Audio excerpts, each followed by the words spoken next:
ซื้อผักน้องอายบ่มีทองจะให้ขวัญใจอายบ่มีคำจะให้น้องใส่จึงปล่อยหักห่างหายย้อนอายบ่มี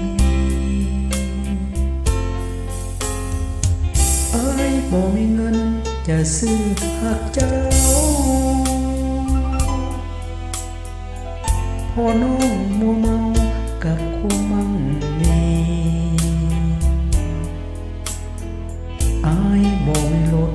จะให้น้องขี่บ่ได้เป็นเศรษฐีมั่งมีเงินคำโอ้โอ้โอ้วาสนาอายนี้มันต่ำเกิดเป็นคนก่อจนเหลือล้ำหักจึงละกรรมซ้ำเติมทุกเวลาอายมีแต่ใจจะมอบให้น้องอายเฝ้าไม้ปองฮักน้องเรื่อยมาอายมีฮักเดียวเป็นอมตะน้องจงคิดเมตตาเห็นใจคนจน